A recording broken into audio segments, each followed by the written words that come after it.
द्वारका धाम आता है। गोलोक के नीचे मथुरा, मथुरा के नीचे द्वारका।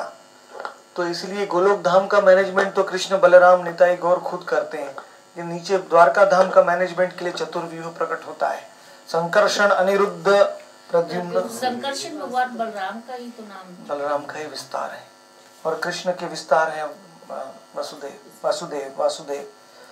तो इसका हम स्तुति पढ़ेंगे। संकर्षण कारण तो यशाई, गर्भोदशाई, चपयोब्धिशाई, शेषाश्च यस्य अंश कलास नित्या नंदाख्य राम शरणं ममास्तु।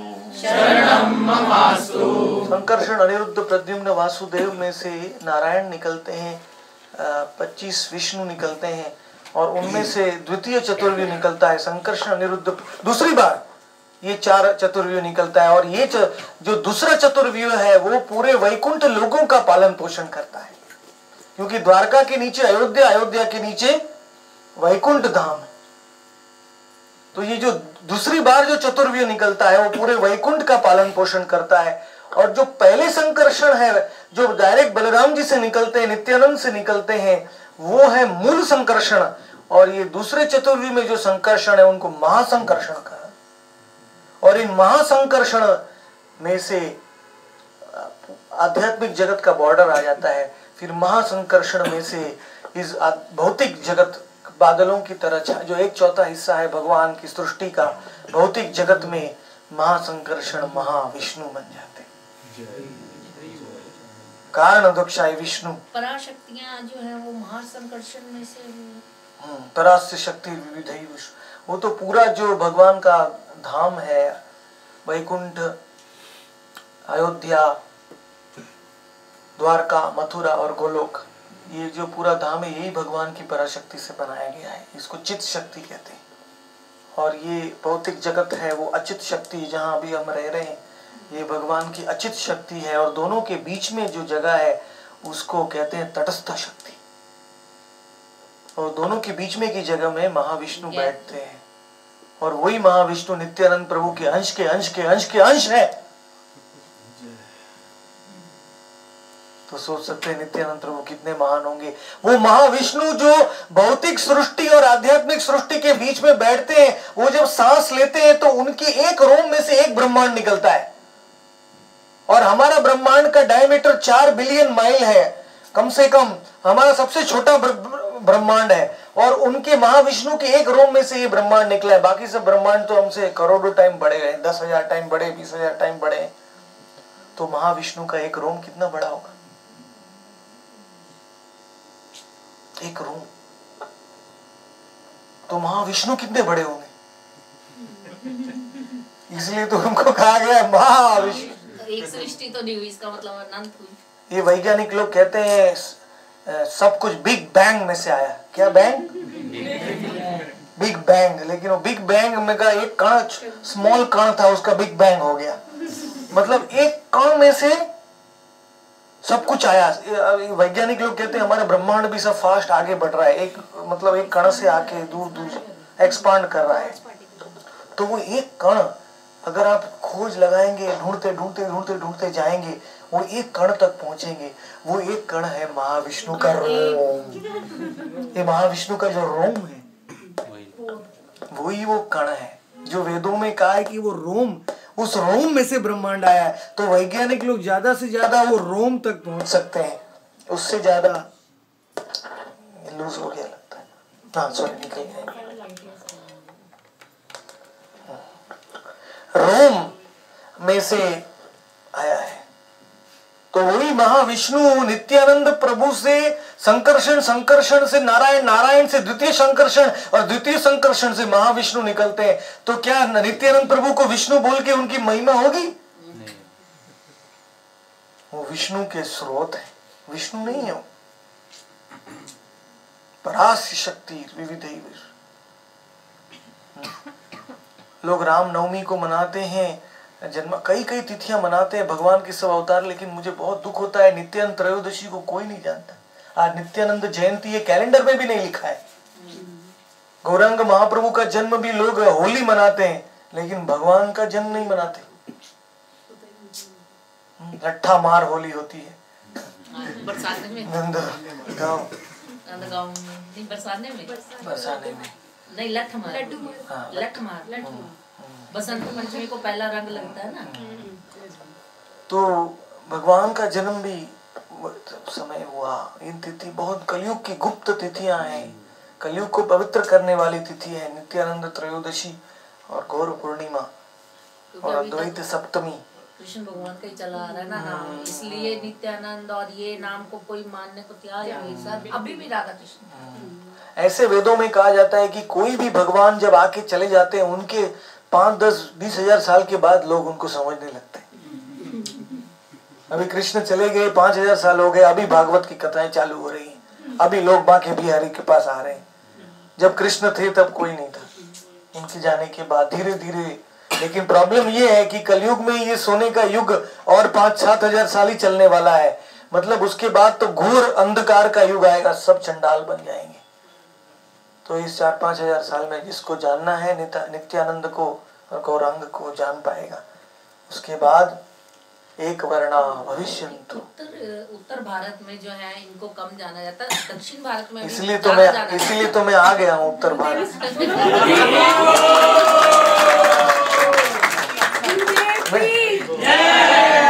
जगन्नाथपुरी धाम को छोड़ दिया। बांग्लादेश में तो अभी भी चैतन्य महाप्रभु को जानते, कृष्ण भगवान को कम लोग मानते हैं, वहाँ चैतन्य महाप्रभु जी की ज्यादा। लेकिन अभी दिल्ली के भक्त फैलाएंगे, इसलिए जितना लोग कम जानते हैं उतनी ज्यादा हमारे ऊपर रिस्पॉन्सिबिलिटी, जवाबदारी। जो कलयुग आपको किसी ने कोहिनूर नाम का हीरा दिया और आप तिजोरी में बंद रखेंगे तो क्या फायदा है। जिसके पास सबसे गुह्य दौलत है कलयुग की, जो नित्यानंद और गौरांग को जानता है और वो दूसरे को नहीं बताता है, हाय हाय हाय, उससे कंजूस तो कोई नहीं। नहीं, अब कई बार समझाने के लिए लोगों को, कई बार वो कहते हैं नहीं नित्यानंद गौरांग को, मैं अब जैसे राधा कृष्ण को आप बुलाते हो तो समझो, अगर आप मेरे पिछले जन्म के नाम को लोगे तो मैं नहीं सुनूंगी, इस जन्म के नाम को लोगे तो मैं सुनूंगी। ऐसे ही समझ लो कि राधा कृष्ण द्वापर के थे और इस बिल्कुल। दिल्ली में कोई प्रॉब्लम होगा तो आप शीला दीक्षित के पास जाएंगी या अखिलेश यादव के पास जाएंगी। दिल्ली में प्रॉब्लम होगा तो आप दिल्ली के प्रधानमंत्री के पास जाएंगी। वैसे कलयुग के भगवान को पहले नहीं समझेंगे तो राधा कृष्ण को समझना मुश्किल। तो इसीलिए तो नित्यानंद प्रभु आए हमें ये देने के लिए। तो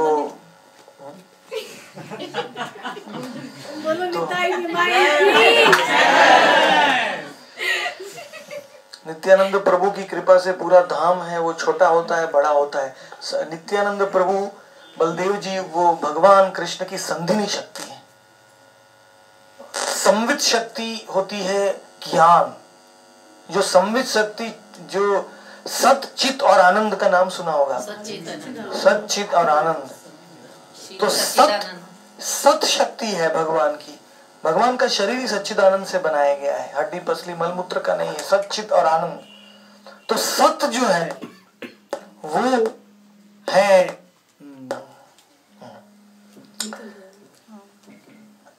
सनातन।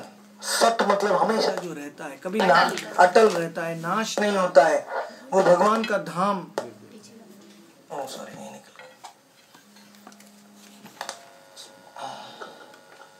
तो वो धाम, पूरा धाम ही नित्यानंद प्रभु की शक्ति से बनाया गया है। भगवान की पादुका, कृष्ण की पादुका, कृष्ण का मुकुट, कृष्ण की अनंत शेष की शैया, कृष्ण के पीतांबर, कृष्ण के आभूषण, कृष्ण की गरुड़ वाहन, कृष्ण का छत्र, कृष्ण की जनोई, कृष्ण के मुरली, कृष्ण के वस्त्र, भगवान के 10 प्रकार से सेवा करते हैं नित्यानंद, बलराम जी। ये सब कृष्ण के शरीर में जो जो दिखता है वो सब नित्यानंद है, बलराम जी ऐसे महान सेवक हैं वो, इसलिए उनको सेवक भगवान कहा गया है। कृष्ण गौरांग और कृष्ण को सेव्य भगवान और हमारी सेवा के अधिकारी हैं, लेकिन नित्यानंद और बलराम को सेवक भगवान कहा गया है क्योंकि वो 24 घंटे ही कृष्ण और गौरांग की सेवा करते हैं, इसलिए उनसे बड़ा सेवक कोई नहीं है, इसलिए उनको आदि गुरु कहता है। गुरु कौन होता है? जो खुद सेवा करके हमें सिखाए, वही तो गुरु बन सकता है। तो नित्यानंद स्वयं ही सेवा कर रहे हैं। आदि शंकराचार्य गुरु जी सबसे पहले यही है इसमें। हाँ, सबसे आदि गुरु उनको कहते हैं समष्टि गुरु तत्व, अखंड गुरु तत्व। सारे गुरु किसके सामने सर झुकाते हैं? नित्यानंद,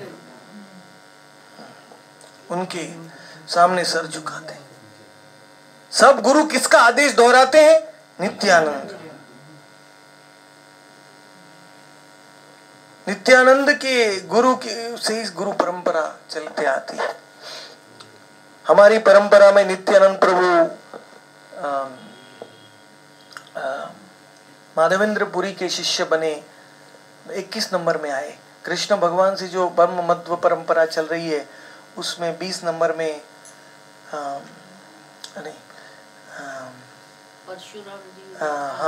ईश्वरपुरी 21 नंबर में और माधवेंद्रपुरी 20 नंबर में आए हैं।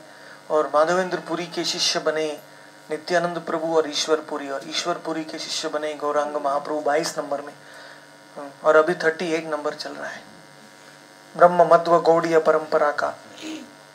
तो नित्यानंद प्रभु और गौरांग महाप्रभु के आने से ये परंपरा, और मतलब भगवान 2 बार आए, एक तो शुरू में जब की थी और 22 नंबर पे 21 और 22 नंबर में निताई गौर आए।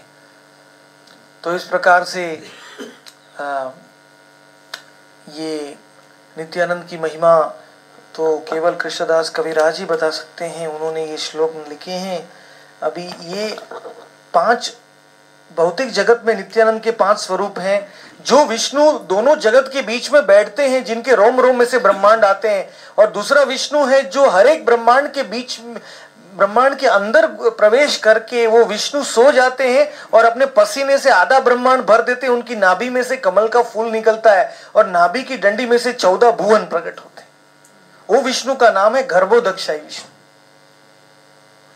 और फिर उस विष्णु में से जब 14 भुवन में जीवात्मा रहने लग जाते हैं तो सबके हृदय में वो विष्णु तीसरे विष्णु के रूप में विस्तार करते हैं, जिनका नाम है परमात्मा या शिरोदक्षाई विष्णु।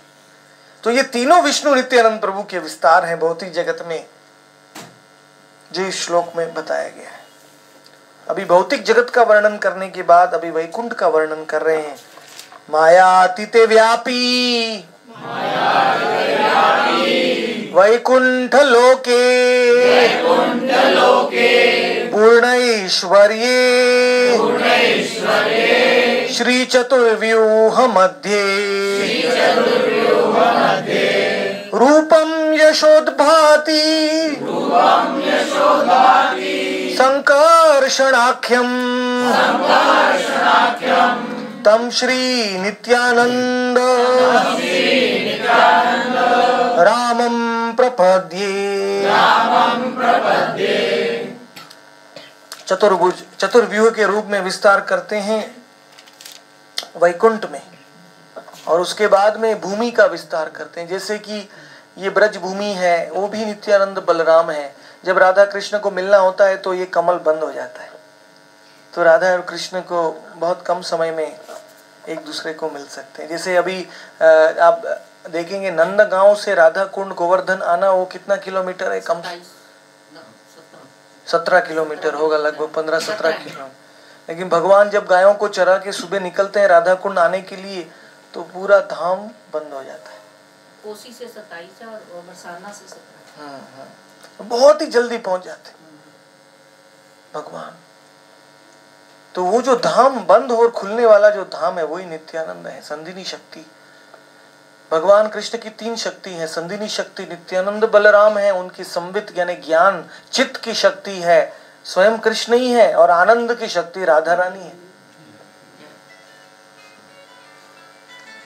तो ये तीन को जो समझ लेता है वो सब कुछ समझ लेता है। त्रयीनो गुण वर्जिते, सत्व गुण, रजोगुण, तमोगुण है इस संसार में। वैसे उसका मूल स्वरूप ये तीन शक्तियां हैं आध्यात्मिक जगत में, और उसके स्रोत हैं नित्यानंद प्रभु। आज उनका जन्मदिन है, कितना मनाना चाहिए। दिल्ली के मेयर को तो बड़ा पंडाल लगाना चाहिए। अरे सृष्टि के भगवान है, हर टीवी में हर चैनल में आना चाहिए। आज हमारे नित्यानंद का जन्म है, तो हम केवल स्वप्न इच्छा कर सकते हैं, लेकिन आप अगर इच्छा करेंगे तो जरूर एक दिन पूरा होगा। भविष्यवाणी तो कर दी है भगवान ने कलयुग में आके, पृथ्वी ते आचे जतो नगरादि ग्राम, सर्वत्र प्रचार होइबे मोर नाम। ये सब नगर और ग्रामों में निताई गौर को जानेंगे। अरोरा जी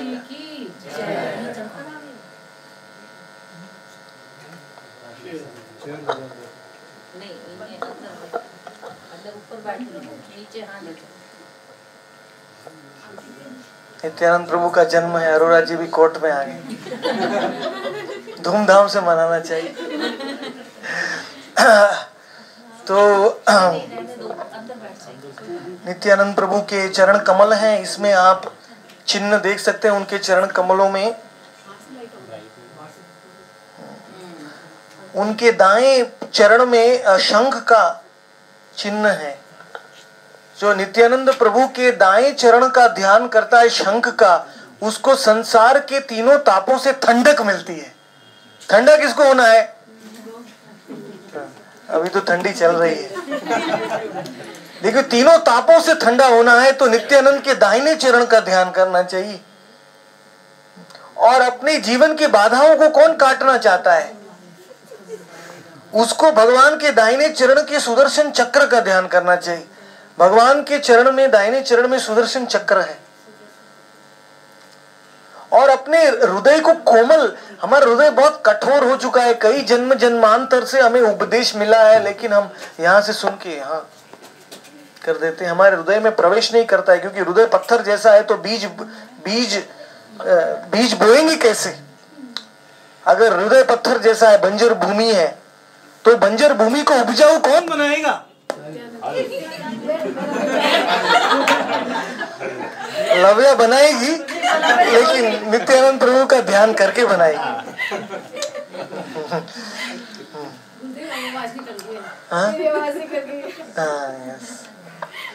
तो ये हल है, हल नित्यानंद प्रभु के दाहिने चरण के बीच में के हिस्से में हल है। ये हल का ध्यान करने से हमारा हृदय कोमल बनता है, उपजाऊ बनता है, और हमको और अपने निशान तक कौन पहुंचना चाहता है? जीवन में किसने निशान बनाया है? लक्ष्य। विद्यार्थी लोगों तो पहले से निशान बना के रखते। तो जो अपने निशान तक पहुंचना चाहता है, वो नित्यानंद प्रभु के दाहिने चरण में नित्यानंद प्रभु के दाहिने चरण में 4 तीर है। ये 4 तीरों का ध्यान करने से हम हमारे जीवन के निशान तक पहुंच जाएंगे, कोई शंका नहीं है। और निशान पहचानने के लिए, निशान तैयार करने के लिए भी तो धनुष चाहिए, तीर छोड़ने के लिए। तो वो धनुष भी नित्यानंद के चरणों में है। कौन चाहता है कि उसकी पराजय कभी ना हो? किसकी हार कभी ना हो? कौन हारना चाहता है? नहीं। अजित बनना चाहते हैं आप, अजित, तो आपको नित्यानंद के चरणों में ये जो ध्वजा है, जय पताका, उसका ध्यान करने से आप कभी जीवन में पराजित नहीं होंगे। स्पीकर तो पराजित हो रहा है।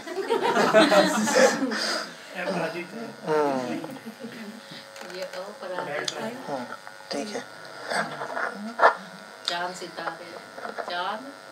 और स्वानाम भाव सरोरूम, अपने असली स्वरूप को, अपने असली स्वभाव को कौन जानना चाहता है? Who am I? मैं कौन हूँ? ये तो बड़ा प्रश्न है। वो जानने, ये कमल का ध्यान करने से अपने स्वरूप प्रकट होता है। नित्यानंद प्रभु के दाहिने चरण के कमल का ध्यान करने से हमारे हृदय का स्वरूप प्रकट होता है। और यज्ञ कौन करना चाहता है कलयुग में?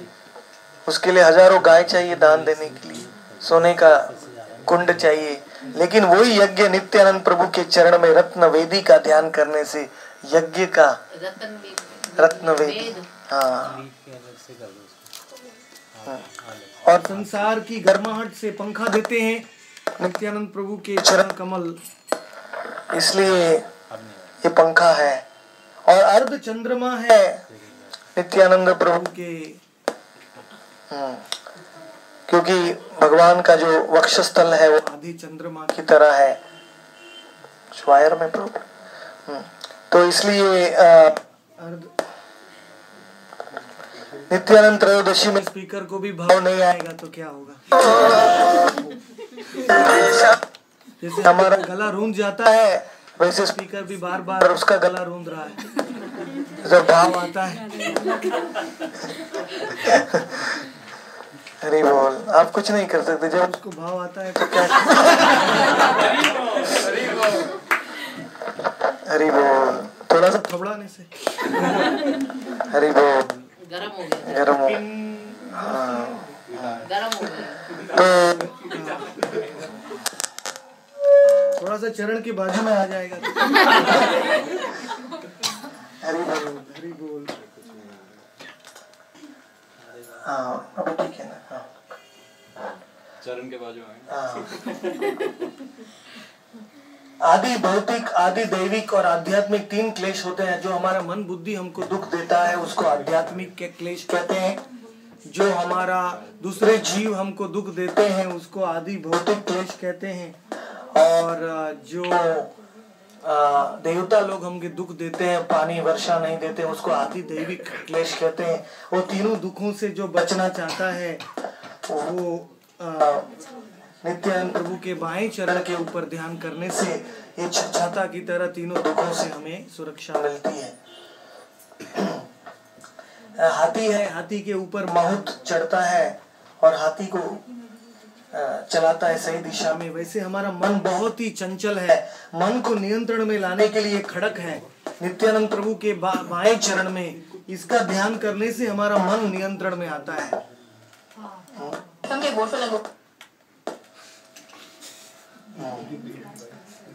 मल्टीपर्पज है इसलिए एक काम भी ठीक से नहीं हो रहा है।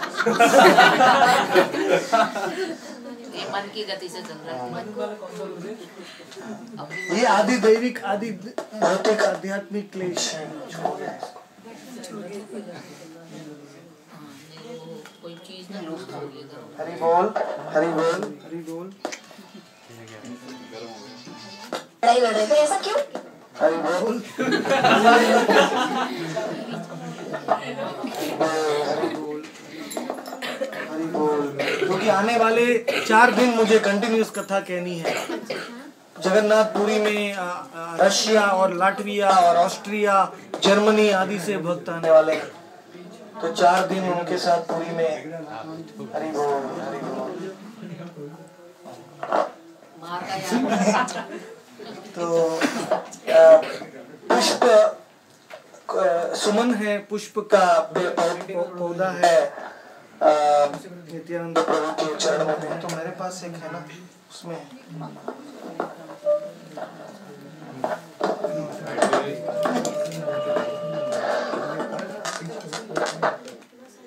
वही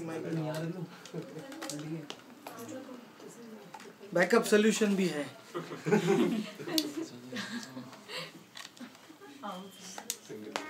हरि बोल, हरि बोल। जय निताई, जय निताई। पहले ही निकाल लेते ना। जब नित्यानंद ही स्मृति देते हैं, संजीवनी तभी नहीं, संजीवनी याद आई है। ये मछली है नित्यानंद के बाएं चरण के नीचे मछली। इसका अर्थ यह है कि नित्यानंद के चरण एक बार जो ध्यान करता है वो मछली की तरह आकर्षित हो जाता है। जैसे पानी में से मछली को बाहर निकालिए तो फड़फड़ाती है, वैसे नित्यानंद के चरण के बिना हमारे जीवन की गति नहीं है। ये बलदेव जी के चरण हैं, ये साक्षात ये गदा से हमारे पाप नाश करते हैं। नित्यानंद प्रभु अपने बाएं चरण में गदा है, गदा से हम मार के हमारे पापों को नाश करते हैं, टुकड़े टुकड़ा हो जाता है, हम परम पवित्र हो जाते हैं। तो इस प्रकार से नित्यानंद के चरण का ध्यान भी आज नित्यानंद त्रयोदशी में हमें करना चाहिए। और हर एक चिन्ह के ऊपर हम ध्यान कर सकते हैं। कोई अपने आप को भगवान का अवतार मानता है तो पहले आप पूछिए आपके चरण में इतने सब चिन्ह है क्या? वो बोलता है नहीं, मैंने सॉक्स पहना हुआ है, मैं किसी को दिखाऊंगा नहीं। हर महीने में जो 2 त्रयोदशी आती हैं उन्हें प्रदोष का व्रत भी कहते हैं। हाँ, तो वो यही चीज मानी जाएगी। लेकिन आज की इस त्रयोदशी में जो प्रदोष का प्रभाव चला गया, क्योंकि साक्षात भगवान आए हुए हैं, तो परम पवित्र हो गई है। इसलिए जो सबसे पापी जीवों का उद्धार करने के लिए भगवान आए, इसलिए वो प्रदोष में ही आए। इसीलिए वो राढ़ देश में आए जहां गंगा नहीं बहती है। सबसे जो जीवों को कोई जगन्नाथपुरी में आए जब नित्यानंद प्रभु, तो भगवान ने तो सबका उद्धार कर दिया था वहां, लेकिन जो जगन्नाथपुरी के छोटे छोटे बच्चे थे उनको बारे में किसी ने नहीं सोचा। छोटे छोटे बच्चे घूम रहे थे, तो नित्यानंद प्रभु ने सब बच्चों को बुलाया पुरी में और सब बच्चों को बोला नाचो नाचो गाओ।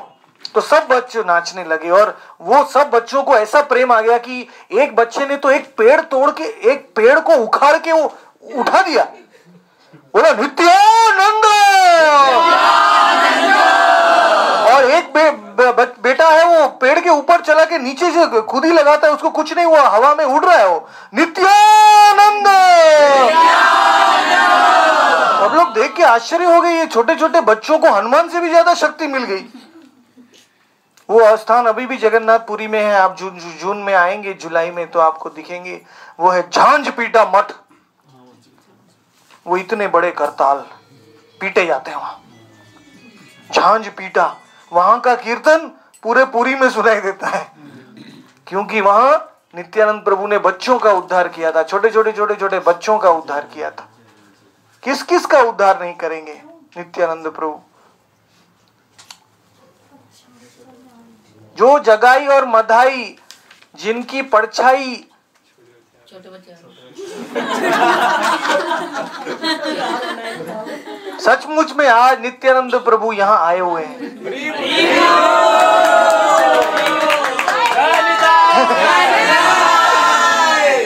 क्योंकि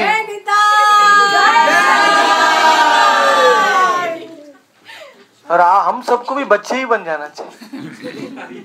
भगवान की कृपा के लिए तो सरल हृदय चाहिए। तो बच्चों का याद किया तो बच्चे आ गए, चमत्कार है।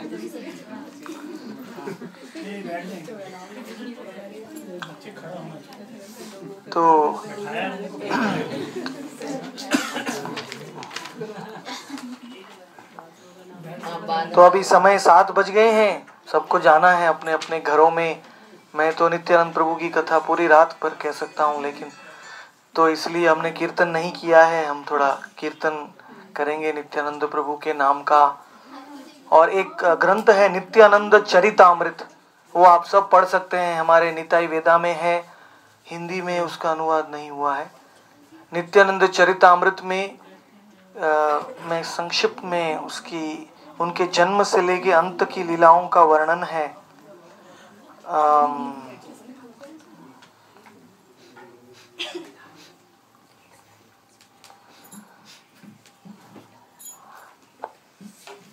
उन्होंने मालिनी देवी के घर में कौवा को वापस बुलाया। नित्यानंद प्रभु ने कौवा है वो लोटा लेके आया वापस।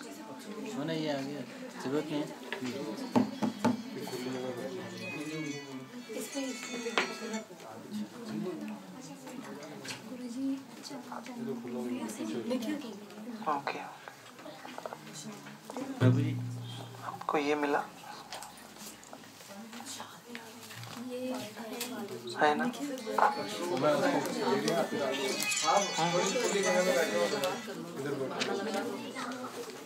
ये वाला और फोल्ड में देता हूँ। आज नित्यानंद जयंती के दिन में हमने निताई गौर क्रिया का लॉन्च कर रहे हैं।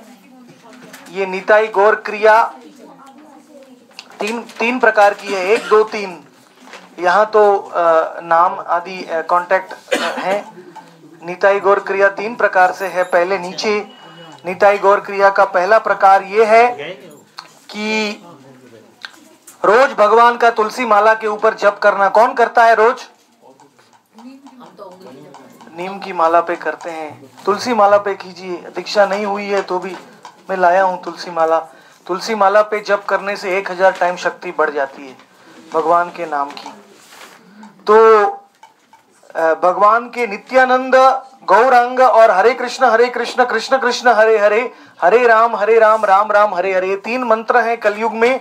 ये तीनों मंत्र का माला के ऊपर जप करना या तीनों माला का कीर्तन करना, ये सबसे पहली प्रक्रिया है निताई गौर क्रिया की। 108 का नंबर के मात्रा में करना चाहिए। 108 कीजिए या 216 कीजिए या ऐसे 108 की मात्रा में करना चाहिए। और निताई गौर क्रिया का दूसरा प्रक्रिया बहुत ही सुंदर प्रक्रिया है। इसको राम तापनीय उपनिषद में बताया गया है कि भगवान का नाम आप जानते होंगे, पता नहीं आपके दादा दादी भगवान का नाम लिखते थे हाथ से मंत्र किताबों में। किसकी दादी लिखती थी? हाँ, राम राम राम लिखते थे। आपके पापा लिखते हैं? हमने भी लिखा, आपने भी लिखा है। सब किताबों में जो नाम लिखा जाता है, कापियां बनती है। हाँ, वो ग्रंथ फिर बाद में मंदिर की नींवों में डाले जाते हैं। तो वो जो नाम लेखन है, वो भगवान के अक्षरों का लेखन, उसमें बहुत शक्ति है। क्योंकि आप नाम के अक्षर जब देखते हैं तब आपका जप भी हो रहा है, आपका स्मरण भी हो रहा है, और आपका दर्शन भी हो रहा है, और आपका स्मरण भी हो रहा है, सब कुछ हो रहा है।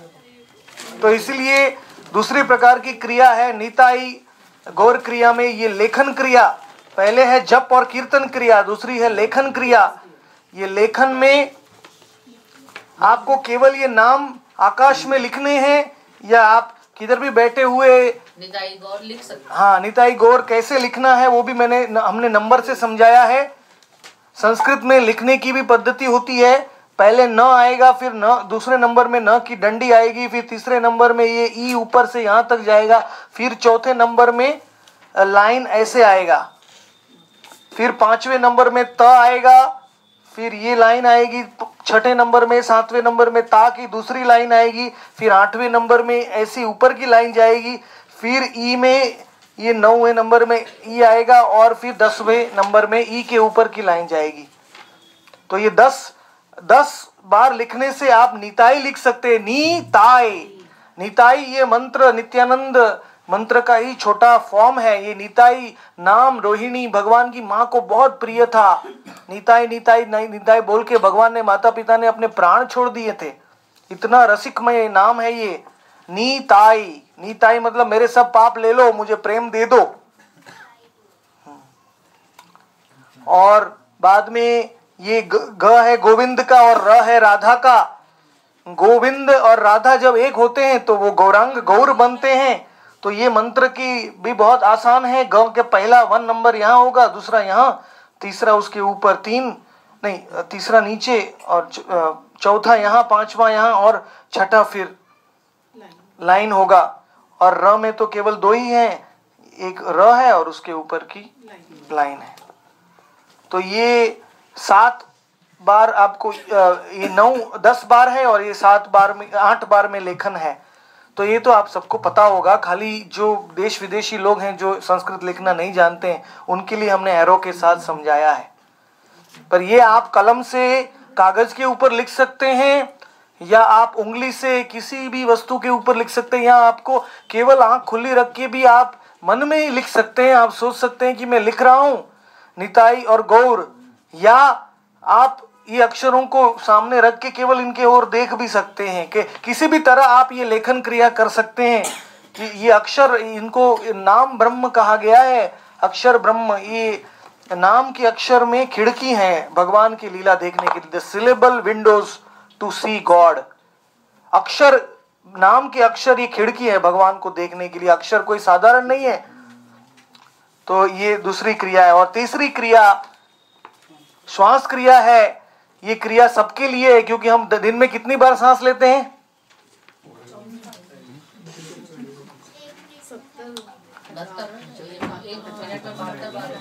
86,400 बार हम पूरे दिन में सांस लेते हैं। कितना सांस लेते हैं? तो सांस भी हमने भगवान ने दिया है, तो हर एक सांसों की माला भी भगवान को अर्पण करनी चाहिए। सांसों में भी नाम होना चाहिए। तो इसीलिए ये श्वास क्रिया बहुत ही सरल है। आप केवल नी ताई, जब सांस अंदर लेते हैं तब आप नी अक्षर का ध्यान कीजिए। नी ताई गौर। सांस बाहर निकालते तब ताई का अक्षर का ध्यान कीजिए। सांस दूसरा सांस अंदर लेते हैं तो गौ का ध्यान कीजिए, और चौथा सांस बाहर लेते हैं तो र का ध्यान। ये 2 श्वासों से एक क्रिया बनती है। आप कितने भी सांस ले सकते हैं। हर दिन सुबह उठ के 5-10 मिनट आप